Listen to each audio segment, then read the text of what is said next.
J'aimerais donc la dernière partie de l'émission. Bienvenue dans l'Angle Alpha, adaptation et mise en scène de Judith Bernard, jouée par Judith Bernard, qui est arrivée ici incognito. Alors vous imaginez, moi je l'ai pas reconnue. On en reparlera tout à l'heure. D'après l'essai de Frédéric Lordon, Capitalisme, désir et servitude, Marx et Spinoza, tous les mardis et mercredis jusqu'au 26 février à 21h au théâtre de Ménilmontant. Bienvenue dans l'Angle Alpha, ou pour le dire autrement, ne m'invitez pas dans une révolution où on ne peut ni danser ni rire des pièges tendus par la société capitaliste. Des pièges de plus en plus élaborés avec les techniques patronales de management, entre guillemets, comme on dit aujourd'hui pour parler de gestion des salariés. L'Angle Alpha, c'est la réponse aux manipulations et à la domination, c'est tourner le dos à la servitude volontaire, c'est la résistance, quoi. Drôle de gageur d'adapter au théâtre un texte mêlant philosophie et économie, engagé dans une critique sociale acerbe. Eh ben, elle est gagnée. Le public rit, les gens rient des évidences vécues au quotidien dans le monde du travail et de la consommation. Un peu plus d'une heure de spectacle et de prise de conscience, la conscience s'aiguise et l'autocritique se fait joyeusement. L'expression balayer devant sa porte acquiert ici une dimension visuelle, sonore, pragmatique. Il ne s'agit pas de critiquer l'autre et de s'extraire du champ examiné. Non, on est dedans. Alors, à bas la hiérarchie et bienvenue dans l'Angle Alpha. On y danse, on y pense et on s'y amuse.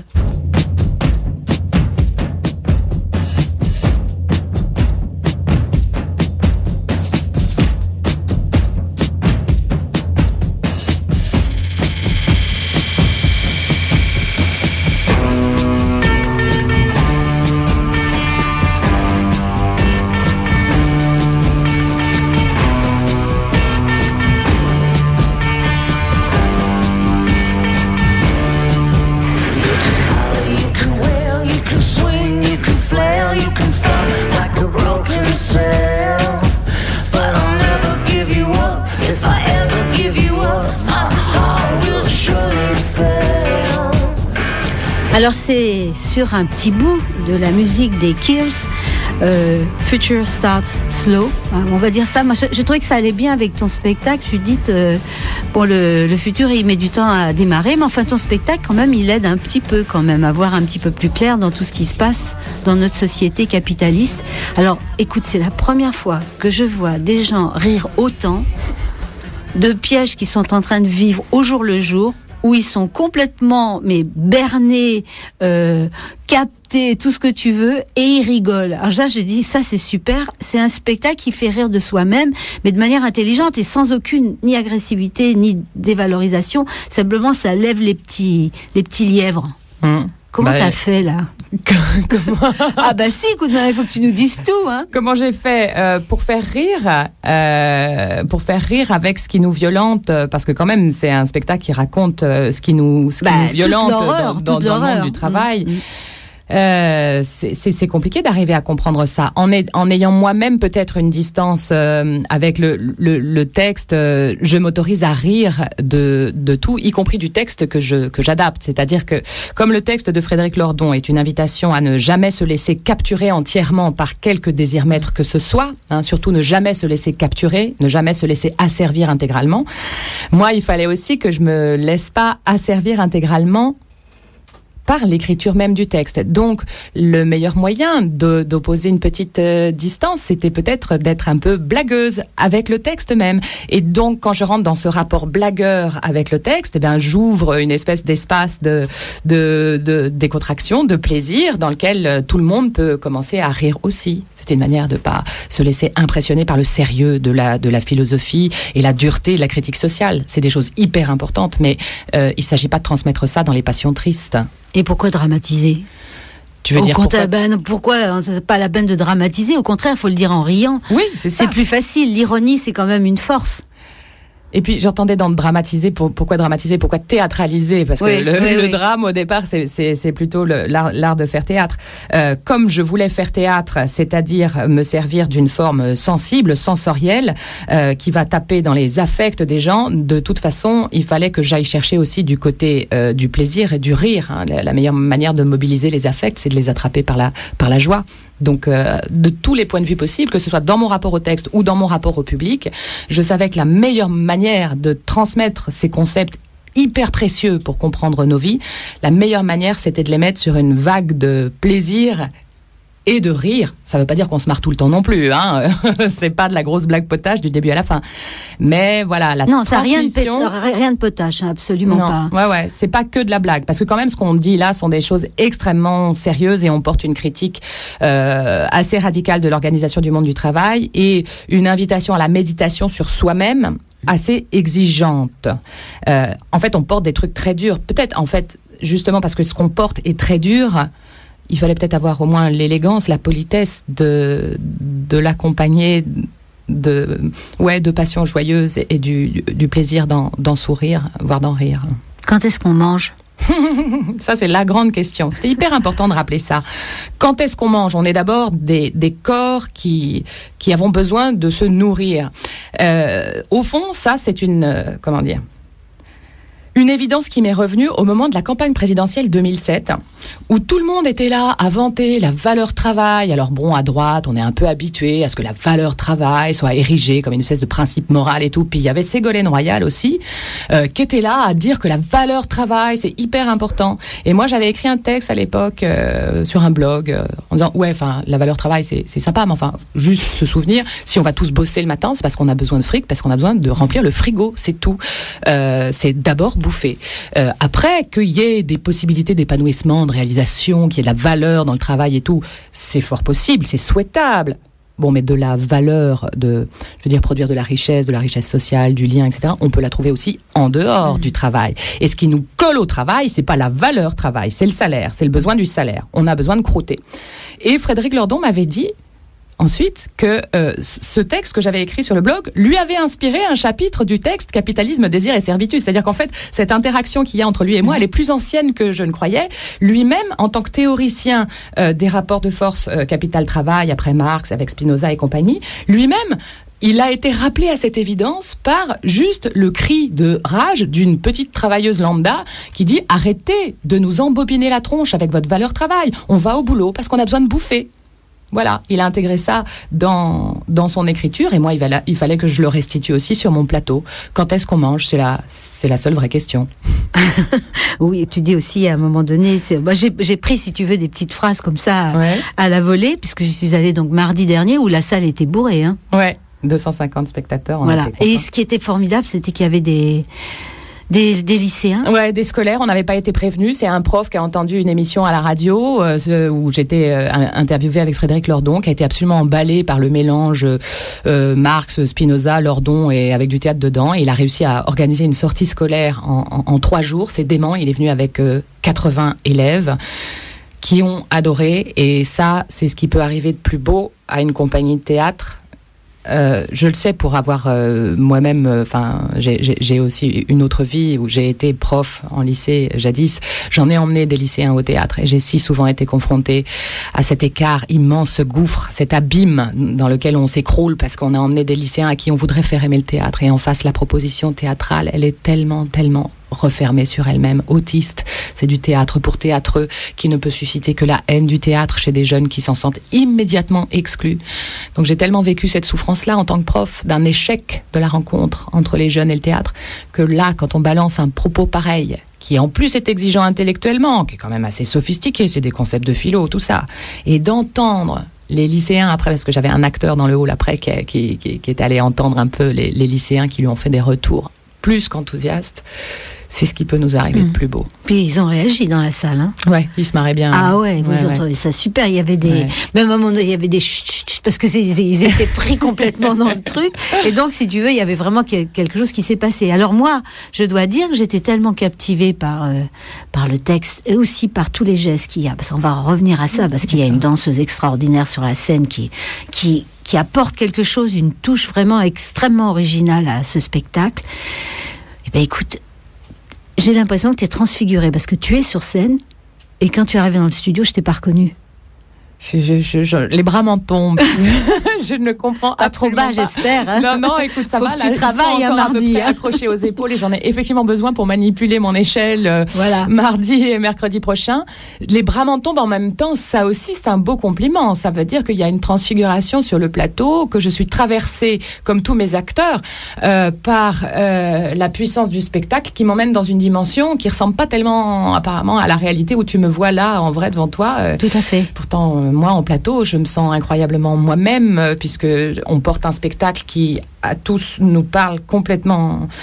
Sincèrement, je veux dire, ce qui est très fort dans ce spectacle, c'est qu'on porte un propos dans lequel on croit à 200%. Là, on a une adhésion dans l'équipe à notre propre propos qui fait qu'on porte ce spectacle avec une immense sincérité, une immense intégrité. Donc, je me sens moi-même, moi, en plateau, complètement moi-même. En plus, on est assez, neutralisé sur scène. Tu vois, les costumes sont extrêmement rudimentaires. Il y a presque un effacement, une neutralisation. On se grime pas. On a tenu à montrer que ce qu'on est sur scène, c'est vous. Je veux dire, c'est la même humanité. On est comme vous. On est des travailleurs, nous aussi lambda. Hein, dans la troupe, tout le monde a eu ou a des expériences dans le travail, dans l'entreprise, où on sent bien que c'est nos vies qu'on raconte, quoi. Donc je suis étonnée que tu m'aies pas reconnue. Non. Et alors il y a aussi donc le personnage, puisque donc il y a toute la troupe, et puis en plus il y a le personnage de la danseuse.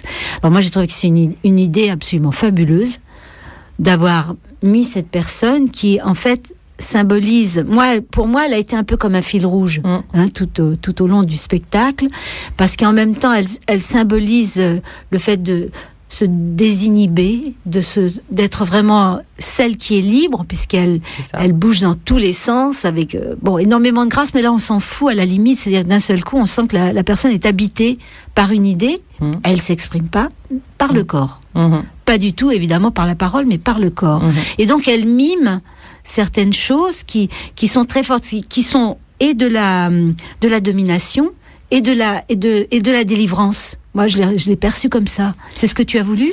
Au départ, le fait d'avoir une danseuse en plateau, c'était parce que je voulais incarner le conatus, ce concept de Spinoza. Le conatus, c'est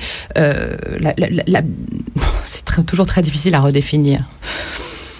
La force motrice qui nous habite, une espèce d'énergie à l'état pur qui nous habite et qui va nous mettre en mouvement vers les objets que nous poursuivons. A priori, les objets de nos désirs. Si l'on considère que nous sommes les auteurs de nos désirs. Et c'est là que Lordon intervient pour dire, attention, nous ne sommes pas les auteurs de nos désirs, et le capital est là pour venir attraper notre conatus et faire en sorte qu'on le mette au service du projet du capital. Mais il me fallait sur le plateau donc l'incarnation du conatus, c'est-à-dire de l'énergie à l'état pur, une puissance de mobilisation, mais qui serait presque à elle-même sa propre fin. C'est ça qui est génial dans la danse, c'est que c'est de la mise en mouvement, on se met à bouger, mais c'est pas du mouvement utilitaire, c'est pas pour préparer un repas, c'est pas pour aller à l'usine, c'est pas pour s'occuper d'un enfant. Le mouvement de la danse, c'est de la dépense d'énergie qui se déploie pas en pure perte, parce que ce qui est magnifique, c'est que ça produit autre chose que du geste utilitaire. Donc je trouvais que ça incarnait bien le conatus, de cette puissance mobilisatrice. Et puis la danse, dans un spectacle essentiellement verbal, c'est une énigme, c'est un point d'opacité, c'est une zone dans laquelle on rentre pas par le cerveau comprenant, c'est pas de l'intellection. Et j'avais besoin de cette énigme en plateau. J'avais besoin d'une masse d'énergie comme ça, brute, un peu énigmatique. D'abord parce que ça correspond aussi à mon rapport avec le concept de conatus. Quand je l'ai découvert, je me suis pris ça un peu comme une masse opaque. J'avais du mal à comprendre exactement. Je sentais que c'était de l'énergie, mais je savais pas très bien quoi en faire, comment la comprendre. Alors la danseuse en plateau, c'est ça aussi, c'est cette masse d'énergie un peu énigmatique. Et ce qui est génial, c'est qu'en fait, chaque spectateur se raconte une histoire avec ce qu'elle incarne. Précisément parce qu'il y a de l'énigme, il y a de l'indéchiffrable dans ce qu'elle fait. Chaque spectateur va pouvoir projeter quelque chose de son histoire à lui dans ce qu'elle incarne. Alors bien sûr, elle incarne la liberté. Oui, ça c'était certain. Pendant que nous sommes les corps entravés, les corps capturés par le salariat et le désir-maître, elle incarne un conatus qui échappe totalement au désir-maître, qui ne se laisse jamais capturer. Et en même temps, la faire jouer ça, c'est mettre en danger l'esthétique du spectacle. Je prends un risque ici parce que si elle incarne vraiment la liberté totale et qu'elle ne se laisse attraper par rien, elle ne se laisse pas attraper non plus par la logique collective qui préside au plateau. Et donc c'est presque un risque esthétique, mais comme une dissidence avec mon propre langage, de la même manière que j'ai ouvert un écart dans mon rapport au texte de Lordon, en disant j'ai le droit d'être facétieuse et blagueuse parce que je ne le reconnais pas comme désir maître. Ou disons, je le prends comme désir directeur, mais à chaque fois je vais cultiver une forme de résistance. Et bien, dans mon langage théâtral, je mets en plateau quelqu'un qui résiste à l'esthétique du spectacle, quelqu'un qui échappe aux logiques collectives, quelqu'un qui risque toujours, du coup, de mettre en péril le propos du spectacle. Je joue avec ce danger-là. En gros, je me mets en danger comme je mets en danger le texte de Lordon pour toujours rendre hommage à cet angle alpha qu'il s'agit d'ouvrir, en montrant aussi que l'ouvrir très grand, l'angle alpha, c'est prendre le risque aussi d'une dislocation, hein. Parce que résister à toute logique de capture, c'est résister à tout lien. Et s'il n'y a plus de lien, on ne peut pas faire société. Et donc ça pose des vraies questions, hein, des questions politiques et philosophiques. Attention, jusqu'où on l'ouvre notre angle alpha, jusqu'où on va dans l'expérimentation d'une jouissance qui serait totalement émancipée des rapports de capture et de lien. Je veux dire, il y a des captures et des liens qui sont très beaux, hein. Le lien amoureux, le lien amical, ce sont des liens, c'est des captures aussi, hein. Et est-ce qu'il faut vraiment dénoncer toutes les captures, toute forme de lien? Est-ce qu'il ne faut pas consentir parfois à certains désirs maîtres auxquels on choisit de se soumettre parce qu'ils nous procurent des passions joyeuses? Oui, mais justement, dans ce phénomène de la capture, il y a, tu viens de l'évoquer, il y a effectivement, il y a l'amitié, l'amour, il y a le militantisme, l'engagement, etc. Tout ça, ça fait partie des mêmes choses, mais ça, c'est quelque chose qui n'est pas subi. Or, dans ton spectacle, on explique bien que la relation justement au patronat est quelque chose où les êtres sont manipulés et subissent. Attention, parce que tu dis ces liens d'amour, de camaraderie, de militantisme, ou moi mon rapport au théâtre, par exemple, ma passion du théâtre, ou d'autres auront la passion du tir à l'arc, peu importe, hein, notre rapport dans les passions. Tu dis c'est pas subi.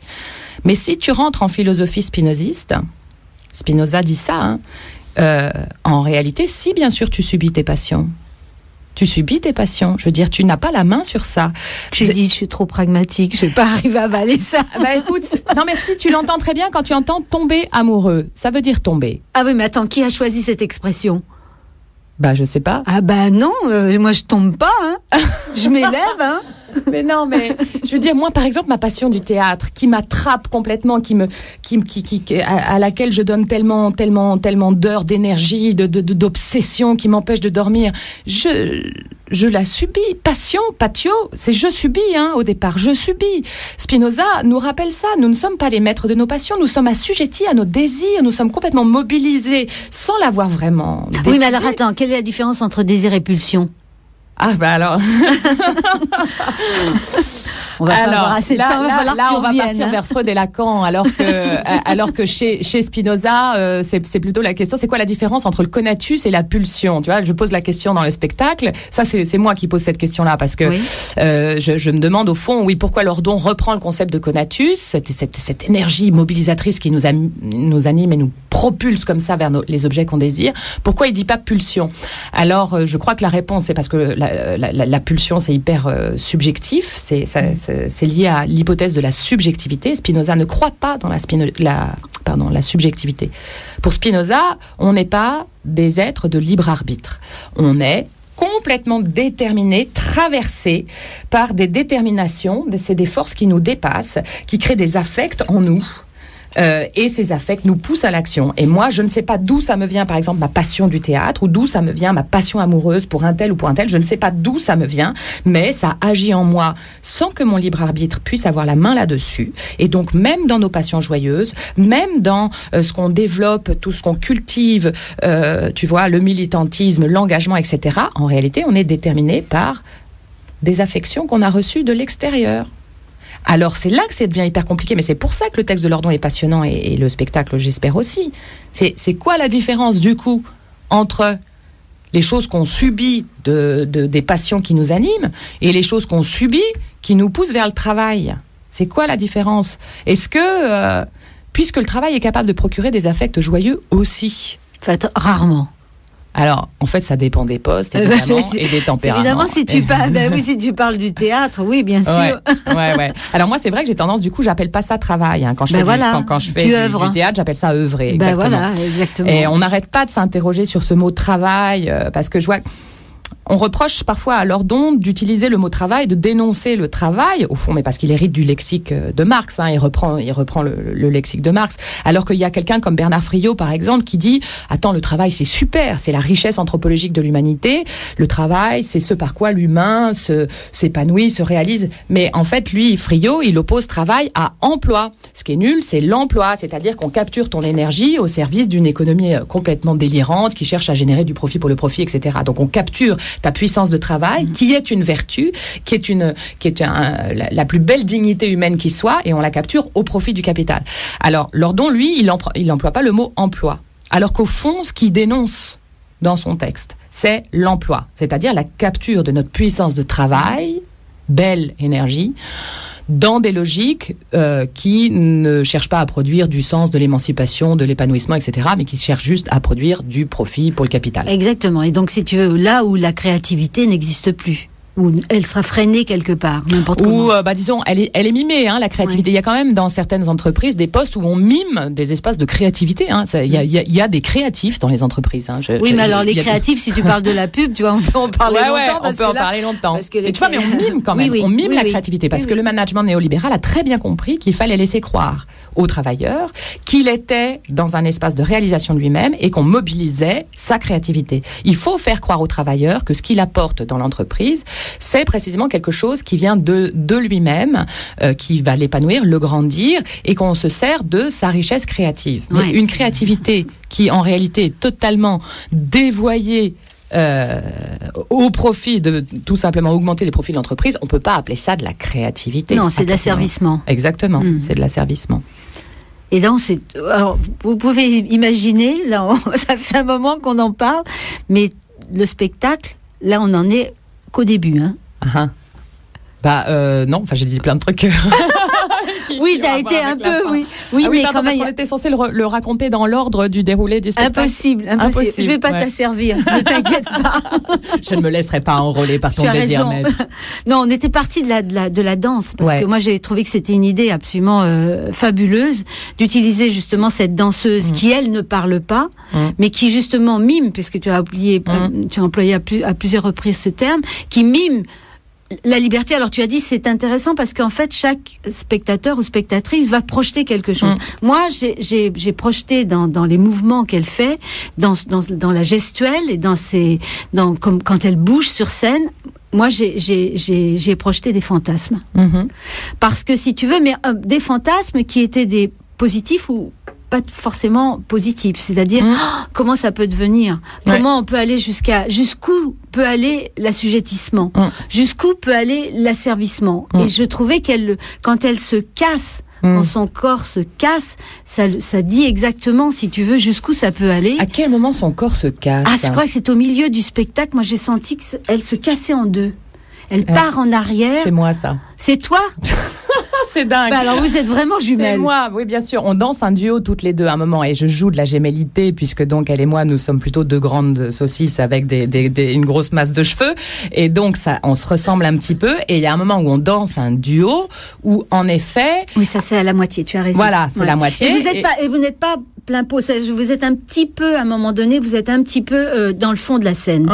C'est ça. C'est ça. Et c'est elle qui me casse précisément ce que je raconte moi dans ce duo, c'est qu'à la fois elle incarnait le conatus à l'état puissant, sauvage, libre, c'est merveilleux. Et donc tout le début de la chorégraphie, elle me transmet cette énergie et je me gonfle de cette puissance. Sauf que il y a un moment où le duo se combine, nos corps s'enlacent et en fait elle prend le pouvoir sur moi. Elle est dans une logique de domination et elle me transforme en pantin. Et voilà, c'est moi qui fais la poupée, le pantin, l'automate. Et à un moment, effectivement, elle me fait tourner. Je crois que je vais m'embarquer dans une énergie merveilleuse. Et au lieu d'être embarquée dans une énergie merveilleuse, elle me casse en deux. Voilà, parce qu'un ego lâché en liberté, un conatus auquel on n'oppose aucune limite, un angle alpha ouvert au maximum, c'est aussi une forme de prédation. Je veux dire, c'est le problème de nos désirs, c'est que si on y laisse complètement libre cours, c'est qu'on va aller casser les autres. Faut faire attention à ça. Lâchons nos conatus, arrêtons de nous laisser dominer, asservir. Oui, mais attention, quand on arrête de se laisser asservir et dominer, il peut y avoir du coup l'autre force en nous qui prend le dessus, qui est un élan de domination et de capture. Le spectacle parle de ça aussi. On a tous en nous l'élan de la capture. C'est-à-dire qu'on ne se laisse pas seulement capturer. On a des inclinations à aller capturer les autres, les enrôler dans notre désir à nous. Et même moi, comme metteur en scène, je capture mes acteurs. Et tout est bon pour arriver à les séduire, à les convaincre de me suivre dans mon projet, dans mon spectacle. On fait tous de la capture. Il faut toujours faire gaffe quand on dénonce la capture de nos énergies par le néolibéralisme. Toujours faire gaffe à, comme tu disais tout à l'heure, balayer devant sa porte. Oui, ça c'est absolument présent dans tout le spectacle. C'est-à-dire que du début jusqu'à la fin, ce qu'expriment donc les comédiens et les comédiennes sur scène, et la danseuse aussi, te renvoie à des questionnements peut-être un peu oubliés, parce que je sentais, il y avait même quelquefois des rires qui étaient presque gênés, si tu veux, dans le public, c'est-à-dire de dire ah ben non, finalement, attends, je fais un peu ça, quoi. Ben oui. Hein? Ben oui. L'allégeance, j'y suis, quoi, quelquefois, devant le patron ou le chef de service ou je sais pas quoi. Et l'amour du maître, ce fameux moment là, il y a tout un chapitre, si je puis dire, du spectacle qui est sur l'amour du maître. Ouais. C'est-à-dire que au fond, dans l'entreprise, on peut pas s'empêcher de se réjouir quand on a réussi à réjouir le maître, quoi. Quand notre patron est content de ce qu'on a fait. Quand dans un journal, on propose un papier, puis le boss est content, le boss valide, et en plus il fait des compliments sur le papier. Ah, comme on est content d'avoir réjoui le patron. Et il y a plein de fois où on s'active dans notre travail pour obtenir l'amour du maître, tout bêtement. Et il y a même Lucien. Ça fait rire. Ça fait rire en régie. Il dit oui, mais bien sûr. Mais bien sûr, c'est pour ça. C'est de la philosophie. Il faut faire attention. Ce texte, c'est de la philosophie. C'est pas un tract militant qui aurait des réponses simples. Hein. C'est vraiment de la philosophie dans le sens où c'est une méditation sur ce qui constitue le sujet humain, ce qui le constitue dans ses paradoxes, ses contradictions, ses ambivalences. Voilà. Ouais. On dénonce très la complexe, capture et on est tous des captateurs. On dénonce la service. Mais en fait, on adore ça. On dit du mal de nos patrons, mais en fait, ça nous fait jouir. Quand on les fait jouir, on ne peut pas s'empêcher d'avoir du plaisir dans des logiques d'asservissement. Donc, allons fouiller dans toutes ces contradictions. Si on veut préparer une belle révolution, puisqu'après tout, ce fantasme-là est à l'horizon du spectacle, ne le cachons pas, préparer une belle révolution, ça veut dire préparer le coup d'après. Le coup d'après, c'est de considérer que même quand on se sera débarrassé des structures du capitalisme, qui sont des structures d'organisation de la capture et de la domination, même quand on se sera débarrassé de ces structures-là, on ne se sera pas débarrassé de la violence, de l'inclination. Alors, la hiérarchie, oui, on n'est pas tous égaux devant la puissance d'agir. Il y a toujours des conatus plus forts qui ont tendance à capter les énergies autour d'eux, à les enrôler au service de leur projet. Donc voilà, ce que dit très très bien Lordon, moi c'est pour ça que j'aime ce texte et que j'ai voulu le porter, c'est OK, travaillons à détruire les structures du capitalisme parce que ce sont des structures qui génèrent par paquet des passions tristes. Ça nous réduit, ça nous diminue, ça nous... Bon.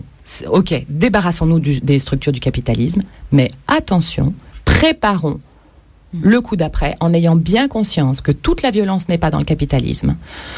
Toutes les logiques de capture, d'asservissement, d'enrôlement ne sont pas dans le capitalisme. Elles sont en nous, dans nos inclinations profondes, personnelles, et donc apprenons à conjuguer ça, ces inclinations à la capture, à la domination, sans jamais nuire à autrui et à soi-même. Sauf que, Judith, tu as dit tout à l'heure que, par exemple, tu parlais de Spinoza et tu disais que, en fait, lui, il dit qu'il n'y a pas de libre arbitre et que, en fait, les êtres sont déterminés. Donc, si je reprends, par exemple, tes dernières paroles là, OK, on est déterminé. Comment on pourra aller à ton conatus avant la détermination? Alors, il n'y a pas d'avant la détermination. Il n'y a pas d'avant la détermination. La détermination est partout. Elle a réponse à tout, cette fille. Attends, j'ai bossé mon bouquin avant de le mettre en scène. Hein. Tu penses que ça sort tout seul? J'ai un peu cogité mon Spinoza. Enfin, pas mon Spinoza d'ailleurs, mais mon Lordon me parlant de Spinoza. Alors, comme dit le spectacle, hein, c'est pas parce qu'il y a de la détermination partout qu'il n'y a pas de changement possible. Hein. Attention. Et on sort là une série d'exemples prélevés dans la nature, hein, dans les lois de la physique naturelle. La Terre qui était calme, un jour vient à s'ouvrir, des étoiles meurent qui étaient actives. Voilà. Dans la nature, il y a de la détermination partout. et il y a du changement quand même. Donc c'est pas parce qu'on est déterminé que jamais rien ne change. C'est pas parce qu'on est déterminé que toujours on va reproduire le même, du même. Parce que justement le jeu des affects et des passions, passion triste, passion joyeuse, fait qu'à un moment, la même logique, l'accumulation par exemple des passions tristes. Je suis malheureuse dans mon travail depuis 1 an, depuis 2 ans, depuis 10 ans, depuis 15 ans. J'accumule les passions tristes. Je suis toujours déterminée par la même chose. J'ai toujours besoin d'aller gagner ma vie, et ce besoin d'aller gagner ma vie m'enferme dans une entreprise dans laquelle je ne m'épanouis pas. Et bien au bout d'un moment, le cumul des passions tristes fait un trop plein de colère qui va transformer les passions tristes de l'obéissance, soi-disant heureuse, en une passion de la colère séditieuse. C'est la goutte d'eau qui fait déborder le vase. Le printemps arabe est né de ça. À un moment, c'est un trop plein de colère qui fait déborder le truc. C'est presque rien, une offense. Le geste de trop que le pouvoir n'a pas su retenir. Mais là, quelque chose se retourne. Mais à nouveau, je veux dire, il n'y a pas plus de liberté dans une révolution qui se construit que dans une société entièrement asservie. Une révolution qui se construit, c'est simplement le jeu des affects qui a changé de couleur. On était dans les passions de l'obéissance et de la servitude, et tout à coup, on va basculer dans les passions de la sédition, de la révolte, de la dislocation des structures du monde. Mais ce sont des passions aussi, c'est-à-dire que ce qui nous anime, c'est des affects qui nous poussent à l'action sans qu'on ait le choix. Le jour où on descend dans la rue pour aller balancer des pavés dans les vitrines, on n'est pas tellement plus libre. Je veux dire, par rapport en spinozisme, on n'est pas plus libre. On est mobilisé par des affects, on n'en peut plus. Alors ça construit une forme de liberté parce que ça détruit des structures sociales d'aliénation. Mais, au fond, c'est un jeu passionnel qui est passionnel. C'est-à-dire, patio, c'est subir, quoi. On subit nos affects. Voilà. Donc c'est pas parce qu'il y a de la détermination qu'il n'y a pas de changement. Et la révolution, ça se prépare en ayant bien conscience de ça. Et sans leader. Alors le leadership, c'est un énorme problème. Ouais. Et qu'on pose aussi dans le spectacle. Cette question de on n'est pas tous égaux devant la puissance d'agir, et il y a toujours des conatus plus puissants qui se hissent un peu au-dessus des foules et qui vont capturer des énergies. Alors pas forcément dans le sens négatif de la capture, c'est une organisation des énergies. Oui, parce que c'est aussi un piège, parce que dans un premier temps, effectivement, ça peut très bien ne pas être négatif. En revanche, à terme, ça le devient. À terme, ça le devient. C'est marrant, tu vois, c'est quelque chose dans la durée. Je suis d'accord avec ça. Alors moi, comme metteur en scène, je me suis énormément posé la question, puisque moi, dans ce projet-là, j'occupe initialement une position de leader. C'est moi qui ai l'idée de monter ce truc, c'est moi qui écris le texte, c'est moi qui enrôle les acteurs, donc je suis dans la position du leader. Alors que ce texte dénonce les logiques de capture, d'enrôlement, etc. Et donc moi-même, j'ai eu à me heurter sans arrêt à la question du pouvoir. Comment j'occupe une position de pouvoir alors que je dénonce les structures de pouvoir qui réduisent les enrôlés? Alors, l'une des réponses à ça, c'est, peut-être ça peut sembler paradoxal, de me mettre en plateau comédienne parmi les comédiens. Parce que me mettant en plateau comédienne parmi les comédiens, je me mets en fragilité avec eux, c'est-à-dire que je ne suis plus ce regard extérieur qui leur donne des ordres, des consignes, c'est bien quand tu fais ça, c'est moins bien quand tu fais ça. Je l'ai fait un peu ça, il a fallu que je me mette dehors parfois, mais le plus souvent je me mettais dedans la forme. Et dans la forme, je suis aveugle, je ne vois plus la forme de l'extérieur. Donc la perspective est totalement différente. Voilà. Et je suis à égalité d'impuissance avec eux. Me mettant à égalité d'impuissance et d'égarement, je leur donne, presque comme un système de vase communicant, la puissance que je perds, ils la récupèrent. Parce qu'on devient tous co-responsables. On est dans un moment de mise en scène où on sent que c'est pas clair, ça construit pas et tout. Je peux pas les aider tellement parce que je suis dedans avec eux. J'en vois pas tellement plus. Alors chacun est obligé de se faire le maître de cette situation-là, de tenter un effort de si on faisait comme ça. Alors chacun sort du groupe, chacun prend la position du maître. Et donc voilà, me mettre dans le groupe, au milieu d'eux, c'était une manière de gommer un peu, éroder un peu ma puissance de leader dans le projet. Et on défend la démocratie d'entreprise. Dans le spectacle, on parle comment arriver à faire une chose commune, une chose ensemble. Et moi, je crois que dans un collectif de théâtre, on se pose cette question-là et on y répond. C'est possible de faire quelque chose ensemble. Il y a des tiraillements permanents, il y a des égos qui viennent récupérer, parfois qui ont des revendications très très fortes, et le groupe doit arriver à recontenir ces revendications d'égos, mais n'empêche que c'est possible. Ça demande du leader lui-même un travail d'humilité, de se faire petit parmi les autres, et ça demande de tous les autres un travail de se hisser à la responsabilité du maître. Chacun prend en soi une part de la responsabilité globale. À l'arrivée, je crois qu'on a réussi. Discipline sans le pouvoir. Ouais, c'est ça. Alors ça suppose des personnalités assez mûres sur la question politique. Ça suppose des personnalités qui ont déjà réfléchi à la question de la capture, de la reconnaissance ou de la puissance. Donc ça marche bien avec des gens qui ont une grande sensibilité à l'autre et une écoute. Ouais, et puis une culture politique. Enfin, je veux dire, qui se sont posé la question du politique. Voilà, ça marche pas avec tout le monde. Et les gens avec qui ça marche pas, il faut les former, et c'est très difficile. Les former à ça. Un collectif qui marche, c'est un collectif où chacun est tout petit et grand à la fois. C'est bizarre, hein. Il faut à la fois être très très petit, très humble, et en même temps être capable d'être très grand. D'aider tous les autres. Quand tous les autres sont dans la panade, il faut devenir tout à coup très grand et avoir des idées, être responsable. C'est pas simple. Mais quand on y arrive, c'est beau. Tu as vu, ça va très vite. Donc moi, j'aimerais quand même que tu nous dises un mot sur la troupe. Il y a combien de personnes sur scène? Alors, on est 6 sur scène, donc 5 acteurs et une danseuse. La troupe Ada, elle se reconfigure de spectacle en spectacle parce que c'est les réalités de la vie qui fait que les uns et les autres ne peuvent pas toujours s'embarquer dans tous les spectacles que je propose.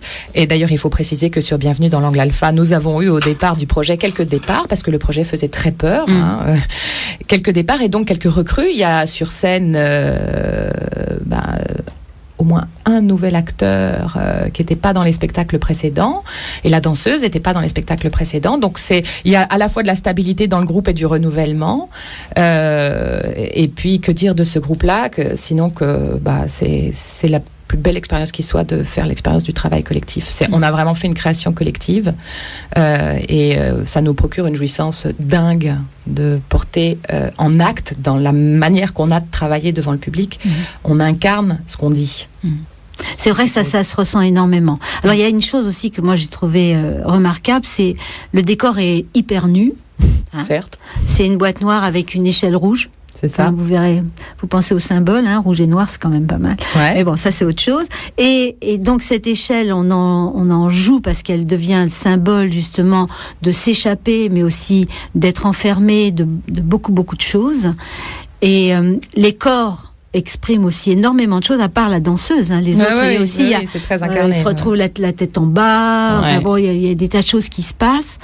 Et ce que j'ai beaucoup aimé, c'est le jeu avec la lumière. Parce que dans la première partie du spectacle, à un moment, est utilisé même des projections qui expliquent justement ce qu'est ce fameux angle alpha, qui reste vraiment, bon, alors c'est quoi le mien? Attends, c'est combien? J'ouvre pas. Finalement, je me demande, j'y suis où? J'en suis? Oh là là, il va falloir que je mette un peu, que je mette ça sur la table et que j'y pense. Mais dans la dernière partie, moi j'ai trouvé que la lumière, qui est extrêmement basse, très soft, où la dernière scène, c'est quasiment des ombres chinoises. C'est ça, ouais. C'est magnifique. Ouais, j'ai voulu ça. Tout l'acte 4, ce que j'appelle l'acte 4, donc se fait quasiment sans les projecteurs du théâtre. On travaille juste avec des lampes de poche et le rétroprojecteur dont on s'est servi pour faire les projections d'Angle Alpha du début. J'avais besoin de cette obscurité pour démarrer l'acte 4 parce qu'il y a un moment quand tu l'as senti là même dans notre conversation, il y a un moment où quand tu vas loin en spinozisme, il y a un moment où tu t'effondres, tu vois plus d'issue parce que donc il y a pas de liberté, il y a pas de libre arbitre, il y a un côté, on s'enfonce dans le noir à un moment. Quand on va au bout de la philosophie spinoziste, qu'on la comprend, qu'on se l'approprie, il y a un moment où tu es dans le noir. D'ailleurs, l'acte 4 qui est dans le noir commence par cette réplique, je vois pas trop d'issue là. C'est normal, il fait tout noir.